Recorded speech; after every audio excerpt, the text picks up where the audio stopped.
여러분 안녕하십니까? 인도알람 한상대입니다. 지금 시간은 2024년 4월 11일 목요일 아침 6시 12분입니다. 어제는 대한민국 국회의원을 뽑는 총선 투표 날이었습니다. 어제 아침에 보니까요. 아침에 일찍 투표장에 나오는 분들이 참 많았습니다.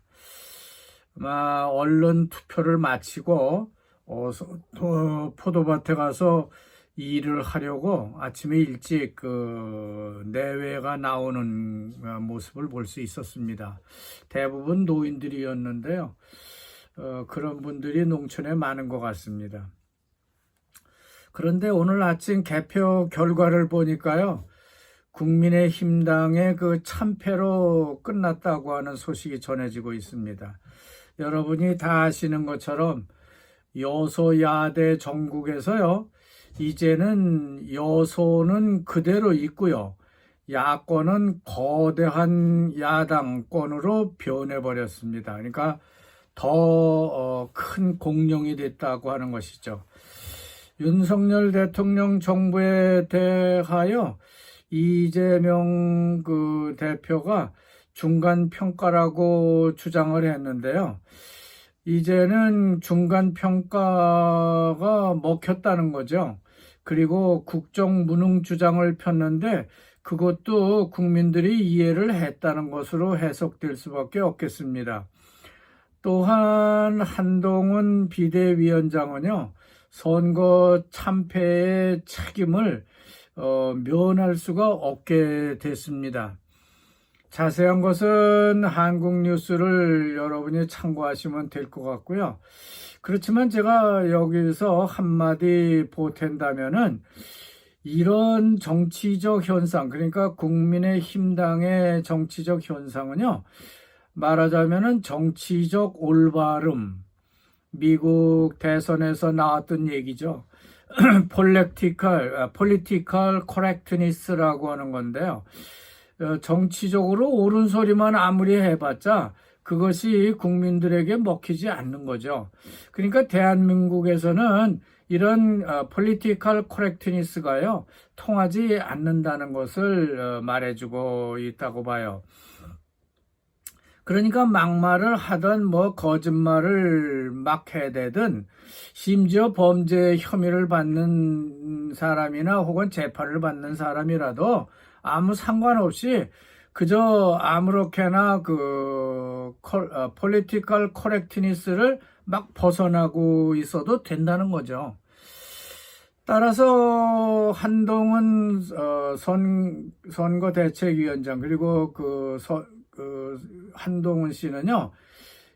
그렇다고 해서 여기서 물러나서는 안 된다고 봅니다. 왜냐하면 이것도 일종의 정치적 에트니스, 그러니까 정치적 윤리죠. 이런 윤리를, 그럼 너도 깼으면 나도 깨자, 이렇게 나가면은 안 되기 때문에 여기서 더 물러나지를 말고요. 좀 더 전진해서 정치적 올바름을, 벗어났다가 또 들어왔다가 하는 그런 중간 단계를 좀 선택하면서 정치를 하면 좋겠다는 생각을 전하고 싶습니다. 너무 지나치게 나는 옳고 너는 그르다 이런 political correctness를 고집하지 말았으면 좋겠다는 생각이 드는 거예요. 자, 너무 제가 빗나갔네요. 여기서 한국 총선 얘기는 그만하고요. 이제부터는 인도네시아에 무슨 일이 있는지 좀 살펴보도록 하겠습니다. 지금 인도네시아는요, 하리라야 르바란입니다. 따라서 슬라맛 하리라야 이들 피트리 혹은 샤투 샤왈 1445 히지리아 이렇게 말하고 있습니다. 여기서 사뚜 샤왈 1445 히지리아라고 하는 거는요. 1445년 그러니까 샤왈이라는 달이에요. 10월 달입니다. 10월 1일이라고 하는 것이죠. 그건 라마단이라는 말은 무슨 말이냐 하면은 9월 달을 뜻하는 겁니다. 그러니까 샤왈은 10월. 이래서 9월 달을 마치고 라마단을 마치고 샤왈 1일이 되었다 하는 것입니다. 그리고 1445 히지리아라고 하는 것은요, 무하마드 선지자가요, 메디나르 피시네가 있었죠. 거기서 이제 전쟁에서 승리를 하니까 이제는 메카로 가도 되겠다. 그래가지고 메카로 이동한 해를 의미한다고 이해하고 있습니다.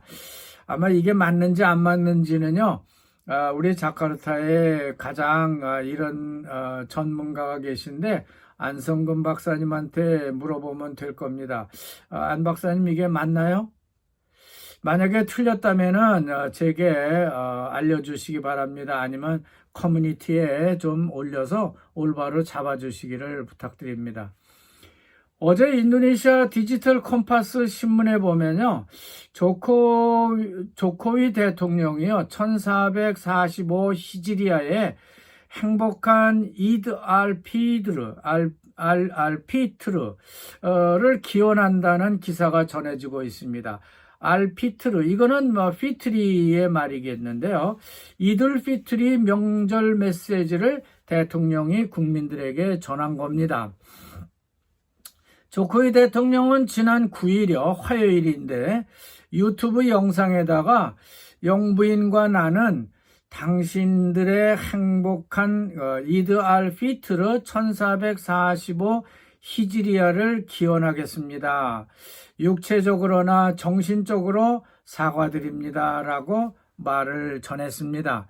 오늘 피트리의 날에 우리가 서로 용서를 하고 소통을 유지하면서 형제를 복원하고 인도네시아 건설에 단결되고 조화롭고 평화로운 국가가 되기를 바랍니다. 라고 기원 인사를 했습니다. 자, 오늘 아침 콤파스 신문은 할일하야기 때문에 휴관하고 있습니다. 그러니까 신문이 없다는 얘기죠. 그렇지만 디지털 컴파스 신문은요, 대만에 나가서 일하고 있는 한 여성의 기사를 싣고 있습니다. 시골에 계신 부모님에게 할일하야 선물로 주인이 쓰던 중고 물건들을 보냈는데 이게 통관이 안 되고 세관 창고에 그대로 묶여 있다고 하는 그런 기사가 뜨고 있어요. 이거를 왜 세관원들이 통관시켜주지 않는지 알 수는 없는데, 지난번 아마 처음에 법령을 만들어서 시행을 하다가 이 물건은 그대로 놔둔 것 같습니다. 자, 그렇지만 무역부가 수입 물품 규제 대상으로 지정한 품목이 3,000개에서 그 이상 되는 품목을 이제부터는 수입보다는 국산품을 더 많이 하려고 하는 국가의 그런 정책 때문에 품목을 더 늘컸다는 기사가 전해지고 있습니다. 인도네시아는 그 광물, 그러니까 니켈이라든지 복사이트 같은 원강을 수출 금지 조치를 내렸는데요.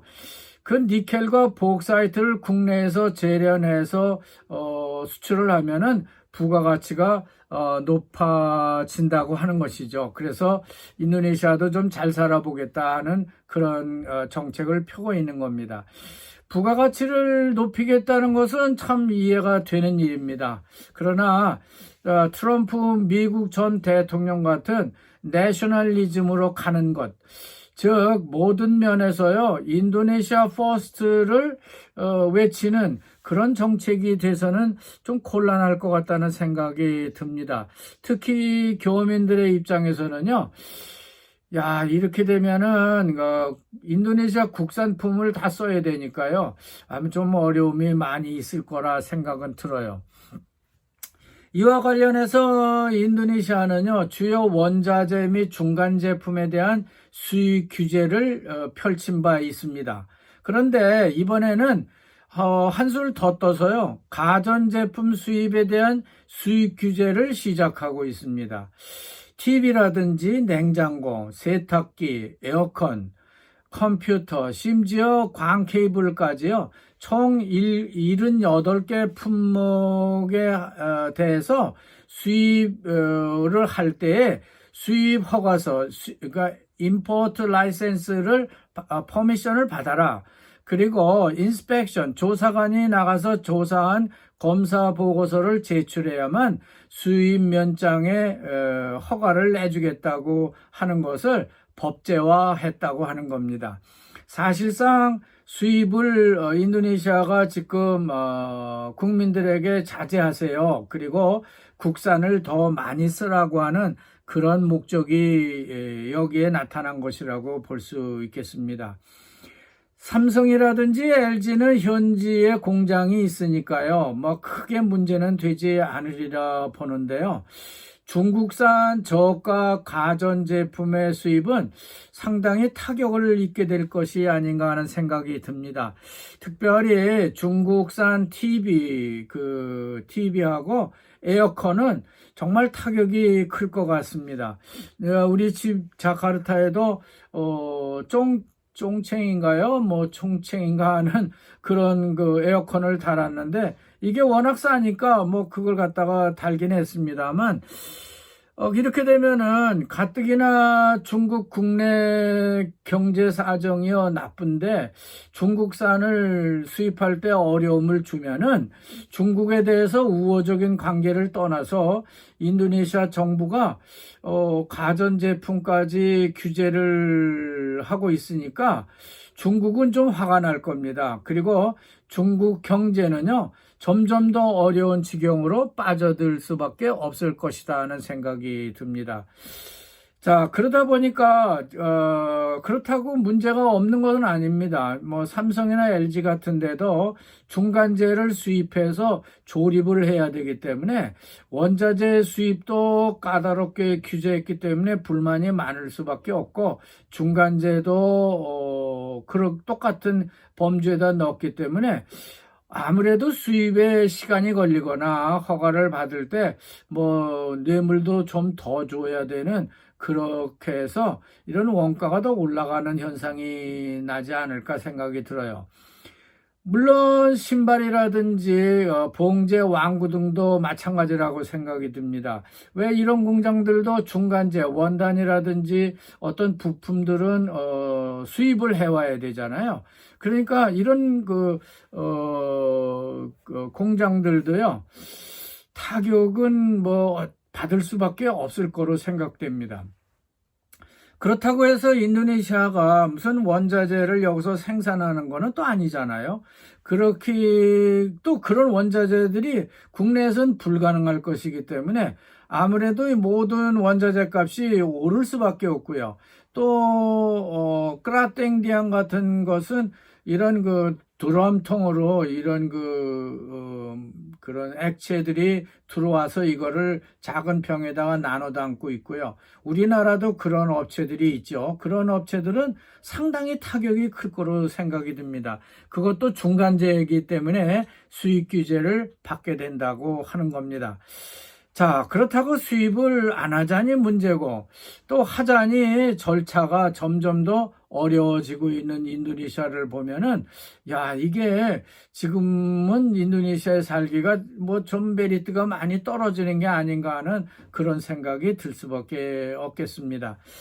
자, 그러면 오늘은 인도네시아 뉴스가 없는 날이기 때문에 이 정도에서 마치겠습니다. 여러분, 대단히 감사합니다.